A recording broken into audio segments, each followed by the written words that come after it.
Buongiorno a tutti. Good morning everyone. Binabati ko ng magandang umaga ang lahat ng mga kapatiran na nakikinig dito sa ating Gia Global Online Prayer. Ganon din sa lahat ng mga host. Good morning sa inyong lahat. Purihin ang Panginoon, muli magkakasama na naman tayo dito sa ating pag-aaral ng salita ng Diyos. Pero bago tayo magpatuloy, manalangin muna tayo. Panginoong Diyos, marami pong salamat sa iyong pagkilos sa buhay ng bawat isa sa amin. Salamat sa kalakasan. Salamat sa mga pagpapalang aming nararanasan sa araw-araw. Kami po, Panginoon, ay humarap ngayon sa trono ng iyong biyaya. Hinihiling po namin ang pagkilos ng banal na Espiritu sa amin pong pag-aaral ng iyong salita. Let your anointing flow upon us, O Lord. Gamitin mo lamang ang aking boses para maihayag ang iyong salita.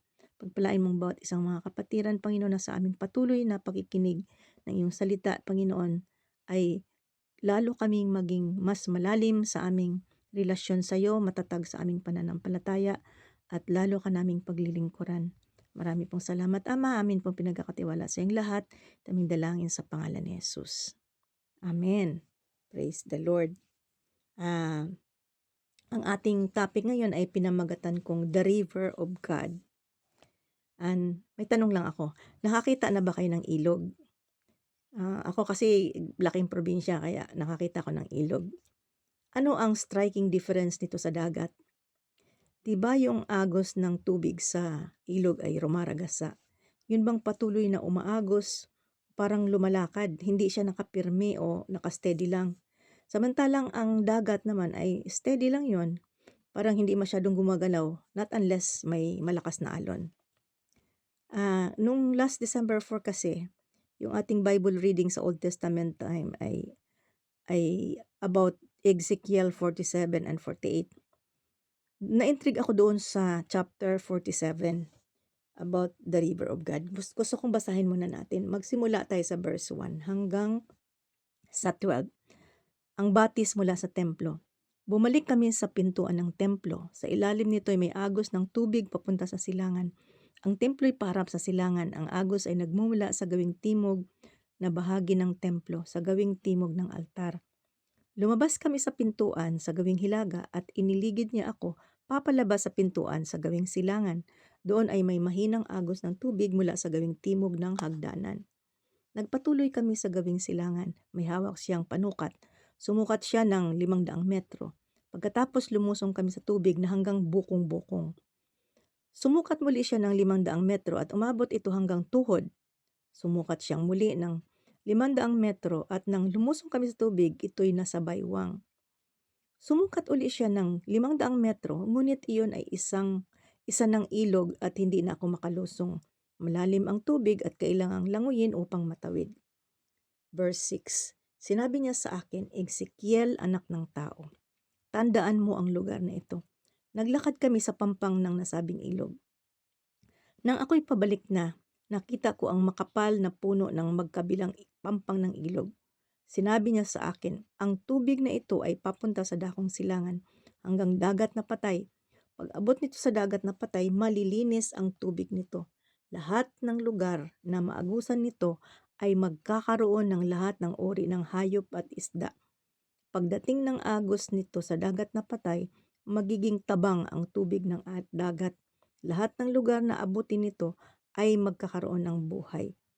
Pupuntahan ito ng mga mangingisda.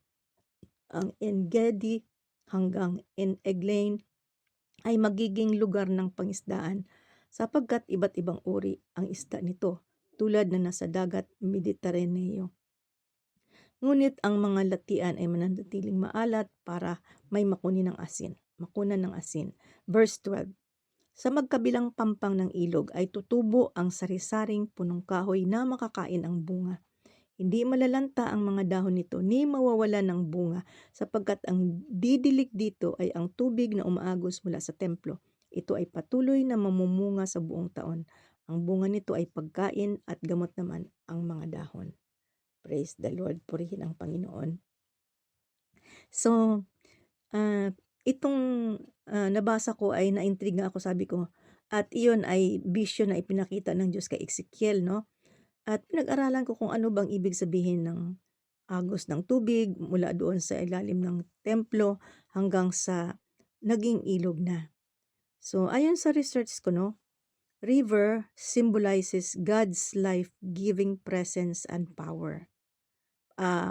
Life-giving presence ni Lord daw at kapangyarihan ang sinisimbolize itong tubig. Also renewal,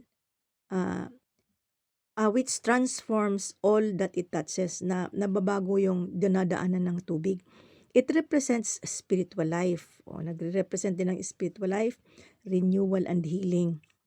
With the increasing depth of the water, kasi nakita natin doon na mula sa bukong-bukong, umabot sa tuhod, tapos sa baywang, hanggang sa malalim na hindi na niya kayang lusungin, kaya kailangan ng languyin, sabi ni Ezekiel. So, this thing symbolizes a deeper and more immersed relationship with God. And it also points to the miraculous restoration of creation and connects to the New Testament ideas of the Holy Spirit and the New Jerusalem na miname-mention doon sa Book of Revelation. So, titingnan natin kung ano ang sinisimbolize nitong river or tinatawag na spiritual and prophetic meaning. Number 1 is that it is God's life-giving presence. So, yung presensya ng Panginoon na nagbibigay buhay. The river flows from the temple, symbolizing that life and blessings originate from God's presence. So nagsisimula sa presensya ng Diyos ang buhay. O di ba? Paano tayo nagkaroon ng buhay na walang hanggan nung tinanggap natin si Kristo? So nagkaroon tayo ng buhay na walang hanggan. The river flowing from the temple signifies the continuous life-giving presence of God flowing into the world. So nagpapatuloy ang presence ng Lord sa buong mundo na nagfo-flow, reaching out to the lost and to the dead in spirit. Lahat ng mga bagay na nasa kadiliman ay inaabot ng presensya ng Panginoon. Pangalawa, ito naman ay it's about restoration and healing or spiritual renewal and transformation.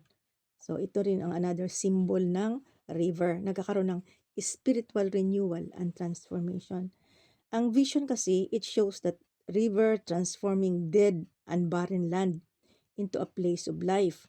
So this represents God's power to renew and bring life to seemingly hopeless situations, including the spiritual dryness in people's lives. Kasi nakita natin, di ba, yung paano nag-flow ang tubig, sabi doon na pati yung dagat na patay, no? Dead Sea ay magiging tabang. So nakita natin din doon na as the river flows into the Dead Sea, it heals the saltiness. Yung stagnant water, kasi yung Dead Sea na yung stagnant water yun. And sabi nga noon, it will be fresh and it will bring life to everything, no? May kakaroon ng iba't ibang klaseng isda daw, magkakaroon ng buhay. So that signifies the power of God to restore and reverse the effects of sin and death. Nakarating kasi ako doon sa dagat na patay, Dead Sea. Nung pumunta ko ng Israel, grabing alat. Hindi ako nakatagal kasi lahat ng butas sa katawan mo, mata, tenga, basta't maano, mahapdi. And so, hindi ako nakatagal at saka nagfo-float ka, parang ang gaang-gaang mo doon, no? Talagang walang isda at walang mga green plants na tumubo doon sa Dead Sea. Kasi napakaalat, sobrang alat. At dito sa nabasa natin, sabi ganon, lahat ng maagusan nitong tubig ay magiging fresh. Parang hindi ko ma-imagine na sobrang alat na yun, magiging fresh, no? Pero kay Lord walang imposible. So ibig sabihin, yung mga patay pwedeng buhayin ng presence ng Panginoon. Walang imposible sa Panginoon, no? So His very presence, life-giving presence, can restore pagka yung ating mga spiritual life ay medyo andap-andap na o parang mahinang-mahina na. Lumapit lang tayo sa presence ng Panginoon para ma-refresh tayong muli. So, walang anumang bagay na hindi kayang i-refresh ng life-giving presence of the Lord. At sabi nga ay kahit na patay na dagat, no, Dead Sea, na sobrang alat ay pwedeng maging fresh. Kumbaga sa ano ay yung contrast ba ay pwede sa Panginoon, walang hindi pwede dahil ang ating Panginoon ay makapangyarihan. So, iyon ay symbol din ito ng river, no? Restoration and healing, spiritual renewal and transformation. Mare-restore tayo, mahihil tayo kahit gaano man ang mga nararamdaman nating sakit. Mare-restore tayo ng life-giving presence of God. Another symbol is progressive and spiritual growth. So, kasi nakita natin doon, sabi mula sa bukong-bukong, tapos umakyat sa tuhod, ang lalim niya, tapos sa biwang hanggang sa lagpas tao na siguro hindi na kayang lusungin, lalangoy ka na. So, dito makita natin, it represents a deepening and progression in the spiritual life, moving from small steps to complete surrender. The life-giving presence of God. Pagka tayo ay nag-emerge dito, hindi tayo na kontento lang doon sa bukong-bukong lang ang lalim. Nagpatuloy pa tayo, no? Magkakaroon ng progression, no, ang ating spiritual life, moving from small steps to complete surrender. Dito naranasan ko to, no, na ako yung taong pagka hindi ako pwedeng apihin kasi pagka inapi-api mo ako, lalaban talaga ako. Ipaglalaban ko talaga ang karapatan ko. At nakaisang salita ka lang, nakasampu pa ako. Yung bang at hindi mo ako mapag-sorry kung alam kong ako'y tama. But as I continue to drink from the river of God, nakita ko yung nagkaroon ako ng pagbabago, progression ng aking spiritual growth. Na natuto akong mag-sorry kahit alam kong hindi ako ang may kasalanan, just for the sake of the relationship na maging maayos lang.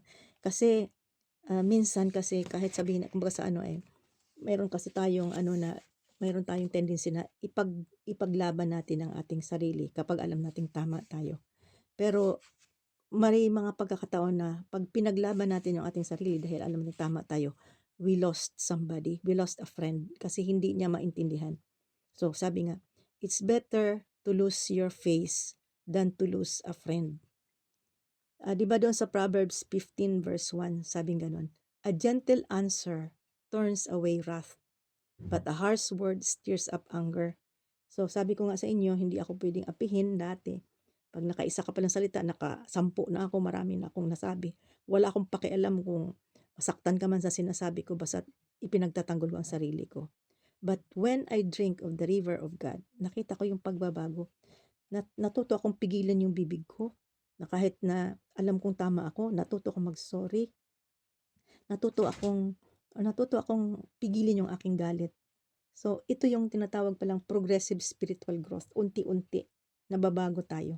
Kaya, let us drink of the river of God para lalo tayong mabago at lalo nating maranasan ang mga pagpapala ng Diyos. Number 4 is the Holy Spirit. Symbol din itong river of God is the Holy Spirit. Many interpretations see the river as a symbol of the Holy Spirit. Kahit doon sa John 7 verse 38, di ba? Sabi nga, rivers of living water will flow from within. So ito yung launching missions from the place of worship and empowering believers for witness. So, di ba yung pagka nabaptize sa Holy Spirit, na-empower tayo para mag-witness. Nagkakaroon tayo ng desire na mag-mission. It is the power of the Holy Spirit. As we drink from the river of God, we are filled with the Holy Spirit. Nagkakaroon ng pagbabago sa ating buhay. Nagiging bold tayo. Kung dati matatakotin tayo, nagiging bold tayo. Nagkakaroon tayo ng more deeper and yung bang mas personal na concern sa mga lost. So, yun, another symbol of the river of God. Panglima, another symbol is the gospel message. Nakita natin kasi yung river's growth from small stream to a mighty river. It can represent the spread of the gospel, which started with few disciples and grew to impact the world. Diba? 12 disciples lang muna hanggang sa nagpatuloy hanggang sa panahon natin ngayon. The gospel message, the river of God, is the message of the word of God, the love of God. So, wag nating i-cage ang river of God. Wag nating gawin na parang Dead Sea na ipaikot-ikot lang na hindi nagfo-flow. Kailangan ito nagfo-flow So, the gospel message has to reach out up to the end of the world. So, and all throughout the world. So, napakahalaga na we will always drink from the rivers of God. Number 6 is that abundant blessings, no? Or tinatawag nating fruitfulness. Doon sa verse 12 kasi sabing ganun, sa magkabilang pampang ng ilog ay tutubo ang sarisaring punong kahoy na makakain ang bunga. Hindi malalanta ang mga dahon nito, ni mawawalan ng bunga, sapagkat ang didilig nito ay ang tubig na umaagos mula sa templo. Ito ay patuloy na mamumunga sa buong taon. Ang bunga nito ay pagkain at gamot naman ang mga dahon.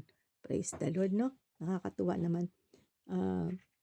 Fruitfulness, sabing gano'n, ay hindi nalalanta ang mga dahon kasi may tubig na nagdidilig nito. At buong taon nagbubunga. So yung fruitfulness, no? Yung abundant blessings ay nagpapatuloy. The increasing depth of the river and the flourishing trees on its banks symbolizes God's abundant and progressive blessings that nagbibigay sa atin, no? That is all needed for healing and spiritual nourishment. Amen.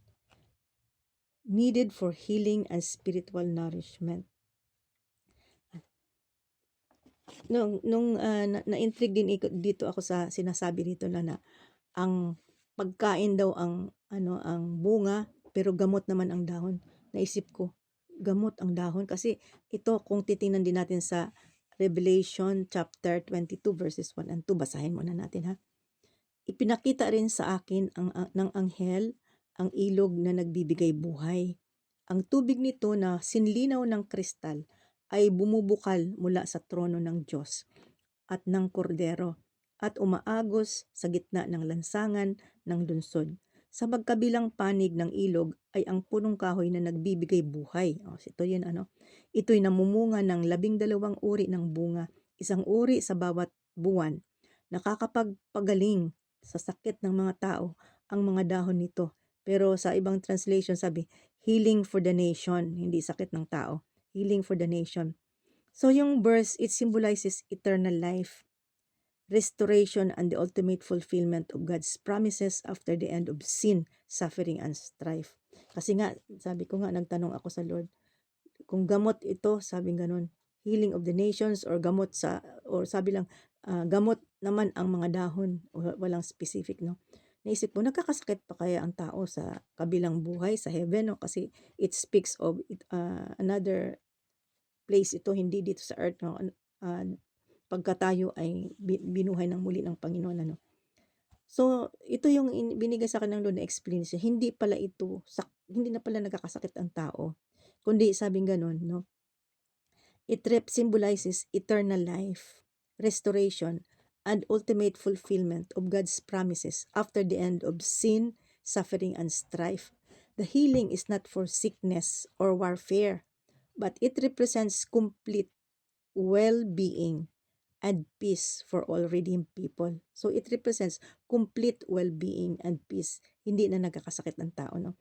The final state of wholeness and peace for all people in God's presence. Kaya wala nang sickness, wala nang strife, wala nang suffering.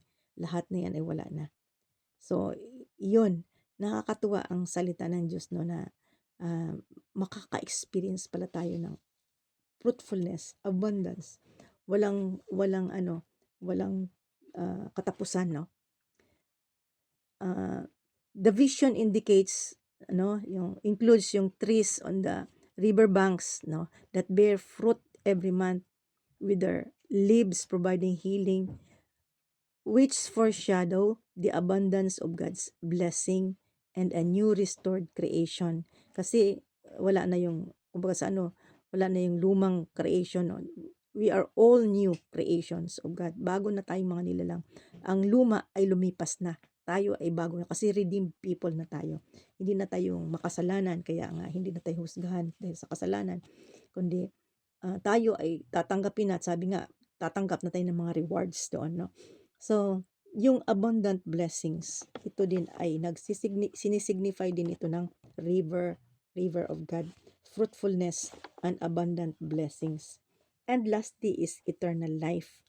Yung vision is seen as a forerunner to the river of the water of life na binasa natin kasi sa Revelation 22:1 and 2 binasa ko kanina, no. So, nakakatuwa, no, na river of God lang pero marami pala siyang ibig sabihin. There are, kumbaga sa ano, there are a lot of things na nagsisimbolize ng river of God. So let us drink of the river of God. Let us come to the river of God. Huwag tayong manatili na dry kasi river, water, sabi nga ng Panginoon, if any man thirst, let him come to me and drink. Yun ang panawagan ng Panginoon. So let us drink from the river of God, because the river of God is full of God's presence, life-giving presence of God and His power. So kung tayo ay mahina, uminom lang tayo. Let us drink from the river of God. Tayo ay may problema, lumapit lang tayo sa Panginoon. Let us drink from the river of God.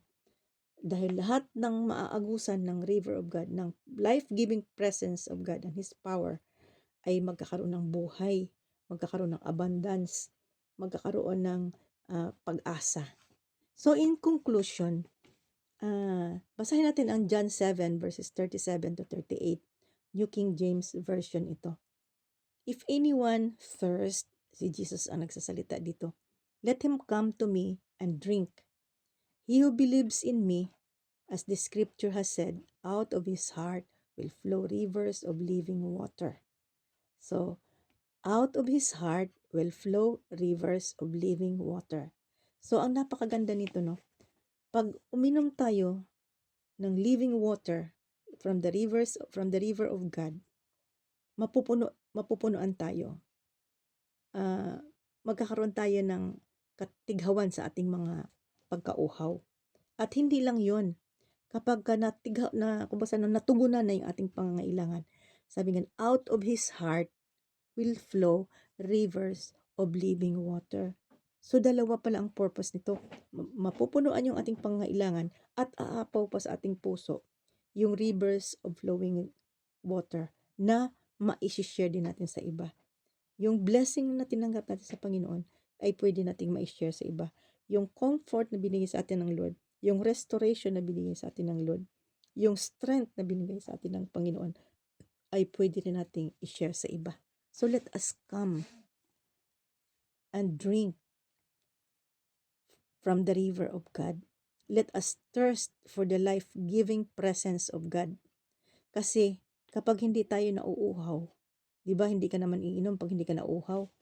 Kapag ka nauuhaw lang tayo, saka lang tayo inom, kahit na anong sarap ng inumin, kung hindi ka naman nauuhaw, hindi mo masyadong na-appreciate. Pero kapag uhaw na uhaw ka na, kahit anong ipainom sa'yo, ang sarap kasi nauuhaw ka eh. Kailangang mapunuan yung pagkauhaw na yun. So, let us thirst for the life-giving presence of God. And to be thirsty with the Holy Spirit, it's not just a feeling na nauuhaw tayo. It is more of a decision. Kaya huwag tayong makontento na hanggang bukong-bukong lang ang aabutin ng tubig na yan. Huwag lang tayong makontentong hanggang tuhod lang o kaya hanggang bewang lang. Kailangan ang presensya at kapangyarihan ng Holy Spirit sa ating buhay ay lubos-lubos. Sabi ko sa Lord, gusto kong lumangoy sa iyong presensya. Hindi ako nakukontento hanggang bukong-bukong lang, hanggang tuhod lang o hanggang bewang lang. Gusto ko, Lord, na lumangoy. So step by step, Sikapin nating maabot ang pinakamalalim na ugnayan sa ating Panginoon. Let us aspire to swim in His presence and experience abundant blessings and breakthrough. Amen? 'Di ba? Mas masarap na tayo ay punong-puno ng kapangyarihan ng banal na Espiritu.